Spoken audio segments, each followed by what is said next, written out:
अस्सलामुअलैकुम, नमस्ते जी, सत श्री अकाल। कैसे हैं आप लोग? Welcome back to the another video. I hope you are doing great. मैं भी बिल्कुल ठीक हूँ, एकदम बढ़िया। सो फ्रेंड्स, आज हम जो वीडियो वॉच करने जा रहे हैं, ये वीडियो है uniform, civil uniform code explain. इतनी ही तौबा क्यों? So yes guys, let's start the video. जल्दी से चलते हैं। सिविल जो कोड है उसके ऊपर बात करेंगे और सुनेंगे। आज ये रौनक की ये वीडियो है, बहुत ही ज़्यादा इंटरेस्टिंग सा वीडियो होने वाला है। इनके वीडियोस काफ़ी ज़्यादा इंफॉर्मेटिव भी होते हैं और काफ़ी नॉलेजेबल भी होते हैं। सो जल्दी से चलते हैं और देख लेते हैं इनकी वीडियो। ओरिजिनल वीडियो का लिंक नीचे डिस्क्रिप्शन में मिल जाएगा, तो आप वहाँ से ओरिजिनल वीडियो वॉच कर सकेंगे। तो वीडियो को स्टार्ट करते हैं। 1 2 3 एंड गो। दोस्तों 2019 में कश्मीर में धारा 370 हटी, 2024 में राम मंदिर भी बन जाएगा और ऐसा लगता है कि 2024 के चुनाव से पहले देश में यूनिफॉर्म सिविल कोड भी इंप्लीमेंट हो जाएगा।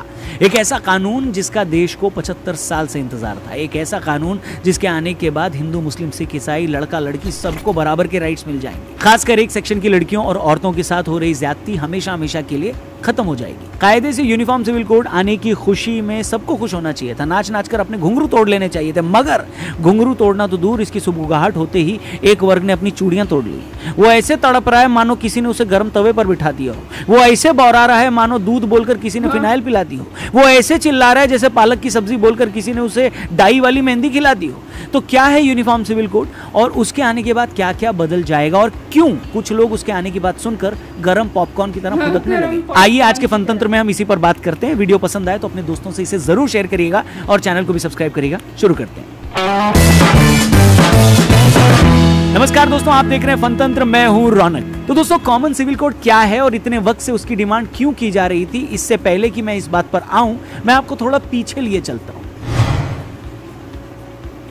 दोस्तों, मोटे तौर पर 3 तरह के कानून होते हैं। एक होता है क्रिमिनल लॉ, दूसरा कमर्शियल लॉ, तीसरा सिविल लॉ।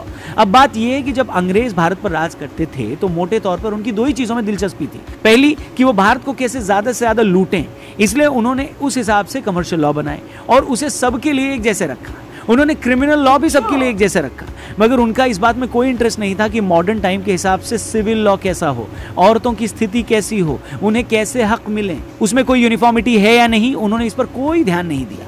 मगर आज़ादी के बाद जब इंडिया का कॉन्स्टिट्यूशन बना तो हिंदू, सिख, बुद्धिस्ट और जैन के लिए तो लॉ आ गया, मगर उस वक्त की सरकार ने मुस्लिमों को इसमें शामिल नहीं किया। एक तरह से शादी, तलाक, उत्तराधिकार के मामले उन्हें खुद अपने मजहब के हिसाब से तय करने का हक दे दिया गया, जिस पर उस वक्त कांग्रेस के बड़े नेता JB कृपलानी जी नेहरू जी से काफी नाराज हुए। उन्होंने तो नेहरू जी के इस फैसले को सांप्रदायिक तक कह दिया। उन्होंने कहा, ऐसा लगता है कि नेहरू सरकार मुस्लिम महिलाओं की स्थिति सुधारना ही नहीं चाहती। उन्होंने उस वक्त कॉमन सिविल कोड लाने की बात की जब बीजेपी का जन्म तक नहीं हुआ था, मगर इन सब बातों का उस वक्त की सरकार पर कोई फर्क नहीं पड़ा। फिर शाबानो केस हुआ, तब भी सुप्रीम कोर्ट ने पर्सनल लॉ के खिलाफ जाकर एक फैसला लिया, मगर अगेन राजीव गांधी जी की सरकार ने सुप्रीम कोर्ट के फैसले को ही पलट दिया। इस मामले पर राजनीति होती रही, मगर इस बीच लगातार अदालतें भी सरकार को कह रही थी कि भैया आप लोग ना कॉमन सिविल कोड लाओ। फिर धीरे धीरे देश की राजनीति में बीजेपी का उदय हुआ। बीजेपी ने कश्मीर से धारा 370 हटाने, अयोध्या में राम मंदिर बनाने के अलावा इस मुद्दे को भी अपना कोर मुद्दा बनाया और अब ऐसा लगता है कि इतने सालों बाद आखिरकार यूनिफॉर्म सिविल कोड आ ही जाएगा। अब आते हैं इस बात पे कि यूनिफॉर्म सिविल कोड आया तो इससे क्या फर्क पड़ेगा। दोस्तों, जब भी कॉमन सिविल कोड लागू होने की बात होती है तो बहुत सारे लोग ये हल्ला करते हैं जैसे ये मुसलमानों के खिलाफ है, उनके खिलाफ कोई बड़ी साजिश है, उनसे उनकी पहचान छीनने का कोई षड्यंत्र है। जबकि हकीकत ये है कि अगर ये आता है तो इसका सबसे ज्यादा फायदा मुस्लिम महिलाओं और बच्चियों को ही होगा। हिंदू महिलाओं को तो आज भी बहुत सारे हक मौजूदा कानून से मिले ही हुए हैं, मगर कॉमन सिविल कोड आया तो उससे मुस्लिम महिलाओं की जिंदगी पूरी तरह बदल जाएगी। इसके आने के बाद सभी की शादी की एक उम्र तय कर दी जाएगी, लड़के लड़कियों सभी की। फिर किसी भी धर्म का शख्स उस उम्र से पहले बच्चे की शादी नहीं कर पाएगा। तो इसके पीछे सोच ये है कि लड़कों के साथ लड़कियां भी कम से कम ग्रेजुएशन तो कर ही लें। इंस्टेंट ट्रिपल तलाक भले ही खत्म कर दिया हो, मगर ये भी सच है कि अभी भी ऐसे कई तरीके हैं जिससे मुस्लिम महिलाओं को तलाक दे दिया जाता है और वो कुछ नहीं कर पाती। मगर यूनिफॉर्म सिविल कोड के आने के बाद तलाक लेने का प्रोसेस सभी के लिए एक जैसा हो जाएगा और हर किसी को उसे मानना ही होगा। कॉमन सिविल कोड लागू होने के बाद मुस्लिम महिलाओं को भी तलाक के बाद अपने शौहर से गुजारा भत्ता पाने का हक मिल जाएगा। नए कानून के बाद मुस्लिम महिला भी बच्चा अडॉप्ट कर पाएंगी, जबकि मुस्लिम पर्सनल लॉ में मुस्लिम महिलाओं को बच्चा अडॉप्ट करने का हक नहीं था। बाकियों की तरह मुस्लिम मर्द भी एक से ज्यादा शादी नहीं कर पाएंगे, यहाँ तक कि बेटे की तरह बेटियों को भी माँ बाप की संपत्ति में, प्रॉपर्टी में बराबर का हक मिलने लगेगा। अब आप ही बताएं, किसी एक कानून से या कॉमन सिविल कोड से एक वर्ग की इतनी महिलाओं को उनके हक मिले, उन्हें बराबर का दर्जा मिले, खुद पर हो रहे जुल्म से उन्हें मुक्ति मिले, तो इसे वेलकम करना चाहिए या इसे कौम के खिलाफ साजिश बताकर उस पर चिल्लाना शुरू कर देना चाहिए? मगर जो भी लोग इसका विरोध करते हैं उनके पास विरोध करने की कोई जायज़ वजह नहीं है, कोई सॉलिड आर्ग्यूमेंट नहीं है। उनका बस इतना कहना है कि जो भी चीज़ शरीयत के हिसाब से है उसमें बदलाव नहीं होना चाहिए। वो इस बात पर आर्ग्यू करने को तैयार ही नहीं होते कि क्या आधुनिक समाज में वक्त के साथ बदलाव होना चाहिए या नहीं। वो इस पर भी कुछ नहीं कह पाते कि जब इतने सारे मुस्लिम देश आधुनिक समाज के तौर तरीकों पर बराबरी के आधार पर कानून बना सकते हैं तो हम क्यों नहीं। मगर इन्हीं लोगों की तब बोलती बंद हो जाती है जब इनसे पूछा जाता है कि अगर आपको कॉमन लॉ से इतनी परेशानी है तो फिर आप अपने लिए क्रिमिनल लॉ भी शरीयत के हिसाब से रख लो, जहां चोरी करने पर हाथ काट दिए जाते हैं, शराब पीने पर कोड़े मारे जाते हैं, बाकी अपराधों पर पत्थर तक मारे जाते हैं। अगर सच में आपको उस कानून की इतनी परवाह है तो अपने लोगों के लिए ये कानून भी मांगो, मगर उस पर कोई कुछ नहीं बोलता। लेकिन जहां औरतों के हक की बात आती है, उनकी बराबरी की बात आती है, वहां एक वर्ग किसी भी तरह के बदलाव के एकदम खिलाफ हो जाता है। इससे ऐसा लगता है कि आपको अपने लिए तो बराबरी और सुविधा चाहिए मगर महिलाओं के लिए नहीं। और ऐसा नहीं है कि ये कोई बीजेपी का ही चुनावी मुद्दा है। तकरीबन 1 दर्जन मौकों पर हाईकोर्ट और सुप्रीम कोर्ट तक अलग अलग सरकारों से कह चुके हैं कि वो जल्द से जल्द यूनिफॉर्म सिविल कोड लाएं। 2017 में सायरा बानो के केस में सुप्रीम कोर्ट कह चुका है कि जल्द से जल्द सामान्य आचार संहिता लागू की जाए। इसी तरह 2021 के एक मामले में तो हिंदू कपल के तलाक पर दिल्ली हाईकोर्ट ने कॉमन सिविल कोड लाने की बात की थी। इस मामले में मीना जाति का एक लड़का हिंदू मैरिज एक्ट के तहत अपनी पत्नी से तलाक चाहता था, मगर उसकी पत्नी का कहना था कि मीना जाति पर हिंदू मैरिज एक्ट लागू नहीं होता, इसलिए वो तलाक नहीं देगी।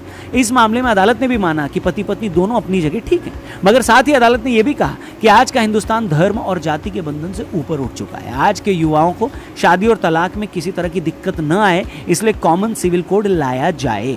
मगर कुछ लोग अदालत की ऐसी सीरियस टिप्पणियों को भी नहीं मानते। न उनके लिए अदालत की कोई ऐसी बात मायने रखती है, न पिछड़े कानूनों की वजह से बच्चियों और महिलाओं को हो रही दिक्कतें उनके लिए इंपॉर्टेंट है। वो सब ऐसे किसी भी कानून का ये कहकर विरोध करने लगते हैं कि भैया बीजेपी का इसके पीछे सांप्रदायिक एजेंडा है। बताइए, हैरानी यह है कि जो लोग समान कानून को सांप्रदायिक बताते हैं ये वही लोग हैं जो हर बात पर सरकार को संविधान का सम्मान करने की सीख देते हैं। ये वही लोग हैं जो हर वक्त इस बात की दुहाई देते हैं कि भारत एक सेक्युलर देश है, यहां हर कोई बराबर है, कोई ऊंच नीच नहीं होनी चाहिए। मगर सरकार जब सच में यूनिफॉर्म सिविल कोड के जरिए ऐसा कानून लाने की कोशिश कर रही है जो हर तरह का भेदभाव खत्म कर देगा, तो यही लोग सबसे ज्यादा चिल्ला रहे हैं। मतलब ये लोग चाहते क्या है? कुछ लोगों को खुश करने के लिए देश आज भी 150 साल पुराने वक्त में जीता रहे। क्या आज की सरकार भी वैसा ही बर्ताव करने लगे जैसा शाहबानो के केस में पुरानी सरकार ने किया था, जब सुप्रीम कोर्ट ने मुस्लिम पर्सनल लॉ के विरुद्ध जाकर शाहबानो के पति को तलाक के बाद उसे गुजारा भत्ता देने को कहा था? मगर मुस्लिम धर्मगुरुओं ने सरकार पर इतना दबाव बनाया कि उस टाइम सरकार ने कानून लाकर सुप्रीम कोर्ट के फैसले को ही पलट दिया और कहा कि अगर कोई भी शख्स मुस्लिम रीति रिवाज से शादी करता है तो उसकी कोई मजबूरी नहीं होगी कि वो तलाक के बाद अपनी बीवी को गुजारा भत्ता दे। राजीव सरकार के उस एक फैसले ने भारत की सियासत को हमेशा के लिए बदल दिया। अब आप ही बताइए, क्या यह देश एक बार फिर से उसी तरह की तुष्टीकरण की राजनीति में घुसना चाहिए या फिर बदलाव के मुहाने पर हम हैं तो उसे एक्सेप्ट करना चाहिए? इतिहास से सबक लेते हुए हमको आगे बढ़ना चाहिए। बताइए, मैं पूछता हूं ऐसा कैसे हो सकता है कि एक देश यूं तो हर मामले में मॉडर्न हो गया है, हम कहें कि भैया नहीं मैं तो आज कार से ट्रैवल करूंगा क्योंकि इससे वक्त बचता है, मैं एसी भी यूज करूंगा क्योंकि मुझे गर्मी नहीं लगती, मैं कबूतर की चोंच में चिट्ठी डालकर भेजने की बजाय मोबाइल पर वीडियो कॉल भी करूंगा, मगर जब मजहबी बात आएगी तो मुझे तकलीफ हो जाएगी। बताइए, मैं उसे हरगिज नहीं बदलूंगा, फिर चाहे कोई कुछ भी कह ले। है दोस्तों, आखिर में इतना ही कहूंगा कि कोई भी मॉडर्न समाज ऐसे नहीं चलता। कोई भी सोसाइटी जहां अलग अलग फेथ और कल्चर के लोग रहते हैं, उन्हें इंसाफ और बराबरी की बेसिक बातों पर एक जैसा होना ही पड़ता है। किसी भी आधुनिक समाज का यह फर्ज है कि किसी भी वर्ग के साथ कोई ज्यादती न होने पाए, हर किसी के साथ बराबरी का सलूक किया जाए। अब ऐसा तो हो नहीं सकता ना कि आप देश से तो ये चाहें कि वो आपके साथ बराबरी का सलूक करे, मगर जब आपके ही लोगों को बराबरी देने की बारी आए तो आप अड़ंगा अड़ा दो और कहो कि मुझसे दूर रहो, ये मेरा निजी मसला है। अगर हमें सच में एक सेक्युलर, मॉडर्न और बराबरी वाला समाज बनाना है और बनना है तो हमें जरूरी बदलाव करने ही होंगे। अच्छा होगा कि ये बदलाव सबकी रायशुमारी से हो, सबसे डिस्कस करके हो, एक अच्छे माहौल में हो और ये समझते हुए हो कि इसके पीछे किसी की कोई गलत नीयत नहीं है। अगर ये अप्रोच रखेंगे तो चीजें बदलने में देर नहीं लगेगी। बाकी आपकी इस मामले में क्या राय है? कमेंट सेक्शन खुला हुआ है, प्लीज अपने नाम के साथ कमेंट जरूर करिएगा। वीडियो अच्छा लगा हो तो दोस्तों से इसे जरूर शेयर करिएगा। बाकी आज के लिए इतना ही। हमारे चैनल को सब्सक्राइब करके जाइएगा, फेसबुक पे देख रहे हैं तो पेज को लाइक करिएगा। थैंक यू फॉर वॉचिंग, जल्दी मिलते हैं। जय हिंद। वुमेन्स के राइट्स के लिए जो है वो बात की गई और स्पेशली शादी के बाद जो है उनके साथ आप फेसबुक पर, मैं हैरान हूँ कि सोशल मीडिया पर आजकल इतना जदीद दौर आ गया है कि सोशल मीडिया पर लोग डाइवोर्स दे रहे हैं अपनी वाइफ को कि डाइवोर्स है। और शादी में तो आप बड़े धूमधाम से शादियां कर रहे होते हैं, बारात लेकर जाते हैं और इतने सारे लोगों को लेकर जाते हैं, इतना खर्चा करके जाते हैं कि लड़की लेकर आ रहे हैं। लेकिन जब डाइवोर्स देने की बात आती है तो इतने डरपोक हो जाते हैं कि सोशल मीडिया के थ्रू ही बस आपने फोन पे बोल दिया। इतनी हिम्मत नहीं है कि फेस टू फेस लोग आकर डाइवोर्स दे सकें। तो आज का तो दौर ऐसा भी आ गया, इतने लोग जो है ना वो बेहिस हो चुके हैं। मैं तो सोचती हूँ तो हैरान होती हूँ कि यार क्या रिश्ते की, एक टाइम में आपने पूरी जिंदगी के लिए हाथ लड़की का पकड़ा है और उसके साथ जिंदगी भर की कसमें खाई हैं कि हम आपके साथ चलेंगे, और दूसरी तरफ आप उसको कहते हो कि तलाक तलाक तलाक, और वो भी एक ही सेकंड में कह देते हो कि भाई खत्म। तो मतलब कि आप एक लड़की की जिंदगी के ऊपर कितना इफेक्ट पड़ता है ये इनको आइडिया नहीं है। आप कमाते हो पूरी जिंदगी और आपके बैंक अकाउंट में आपके पैसे जमा हो रहे होते हैं, आपके घर बने हुए हैं, लेकिन जब आपकी जो बैलेंस है वाइफ होती है वो सिर्फ आपके घर को सेट कर रही होती है, आपके बच्चों को बना रही होती है, मतलब हर चीज सेट करती है, लेकिन उसको कोई उसके रिटर्न में पैसा नहीं मिलता, ठीक है। तो आप बाद में उसको तलाक दे देते हो तो वो बेसहारा हो जाती है, बेघर हो जाती है। तो आपका फर्ज बनता है, अगर आप उसको डाइवोर्स दे रहे हो तो आप उनको पैसे, उसका जो तलाक के बाद उसका खर्चा भी निकालो ताकि उसकी जिंदगी संवर सके। तो उनके खर्चे, उनकी एक्सपेंस आपको देने चाहिए। आप डाइवोर्स दे रहे हो तो आपको ये भी ध्यान में रखना है कि आप किसी की बेटी को छोड़ रहे हो, किसी को बेसहारा कर रहे हो, उसके घर से छत छीन रहे हो, तो उसके सहारा उसको कुछ ऐसा करके उसका सिस्टम बनाओ और उसको फिर उसको डाइवोर्स दो। अगर आप में इतनी हिम्मत नहीं है उसको साथ में रखने की, तो ये गवर्नमेंट की तरफ से मैं कहती हूँ एक वुमेन की सेफ्टी के लिए बहुत अच्छा फैसला है। क्योंकि मैंने एक चीज देखी है कि लोग आजकल ना, क्योंकि इस्लाम में 4 शादियां जायज हैं, अब वो उसके रूल्स कुछ डिफरेंट हैं कि 4 शादियां जायज है और किस कंडीशन में जायज है वो बताया है। हमारे यहाँ के लोगों की जो सोच है वो सिर्फ मतलब की बात निकालते हैं, उनको 4 डिफरेंट बीवियां चाहिए, दैट्स इट। उनको ये नहीं है कि उसके हुकूक क्या पूरे करने हैं, उनके राइट्स को पूरा करना है, या फिर उसकी एक्चुअली उसके पीछे जो रियलिटी है, क्या कॉन्सेप्ट है, वो इनको नहीं समझ आता। उस पर बात करेंगे ना तो वो इनको चुपने शुरू हो जाती है। तो बस यही कहते हैं कि हमें तो हक है इस्लाम में, भाई हम तो 4 शादियां करेंगे, और ये लोग करते भी हैं। अब मैं ये कहती हूँ कि भाई आप, और इनको ना बड़ी आज़ादी है इस बात में कि चलो जी शादी हम कर रहे हैं और अभी एक और कर लेंगे, दूसरी भी कर लेंगे, और फिर दूसरी तीसरी आने के बाद पहली वाली से मन भर जाता है। जाहिर सी बात है, आप पहली वाली के साथ रह चुके हो, दूसरी वाली के साथ रह रहे हो, और जब नई चीज आती है तो नई के साथ तो आपका दिल बहल जाता है, फिर आपको पुरानी वाली उसके साथ इतना वो अट्रैक्शन नहीं रहती है, तो फिर वो इनके लिए डाइवोर्स देना बहुत ही इजी ऑप्शन होता है। तो मैं ये कहती हूँ कि डाइवोर्स इतना मुश्किल बना दो कि लोग डाइवोर्स देने से पहले 10 बार सोचें कि यार अगर इस बंदी को हमने डाइवोर्स दिया ना तो हम रोड पर आ जाएंगे। और अगर औरत की रजामंदी से डाइवोर्स हो रहा है तो फिर ठीक है, समझ आता है, लेकिन मर्द अगर चाह रहा है कि वो डाइवोर्स दे और दूसरी वाली के साथ अय्याशियां करे तो मैं तो कहती हूँ इतना सख्त कानून होना चाहिए ना कि ये लोग दूसरी के बारे में सोचे भी नहीं, ठीक है। तो ऐसा भी होना चाहिए, तो इससे औरतों की प्रोटेक्शन होगी। और बड़ी अजीब बात लगती है कि जो है वो मतलब कि भारत में डिफरेंट कानून है जिसमें आप मतलब कि दूसरी वुमेन्स को पूरे राइट्स मिल रहे हैं, लेकिन मुस्लिम वुमेन्स को जो है वो अपने पूरे राइट्स भी नहीं मिलते। और ये भी बात सच है कि जो हकूक है, लाइक प्रॉपर्टीज है, उसमें अगर आप देखें तो हिस्सा भी उनको 3rd जो होता है ना वो मिलता है। तो मैं कहती हूँ 3 हिस्से भाई को मिलते हैं तो 1 हिस्सा बहन को मिलता है। तो ये हमारा कॉन्सेप्ट है यहाँ का। तो मुझे लगता है कि यहाँ पर भी कहीं ना कहीं उनके साथ नाइंसाफी होती है औरतों के साथ। तो क्योंकि लोगों का ये कॉन्सेप्ट है कि भाई वो अपने घर चली जाती है, तो वही अपने घर चली जाती है तो क्या हो गया, राइट तो राइट है ना, बराबर रखो।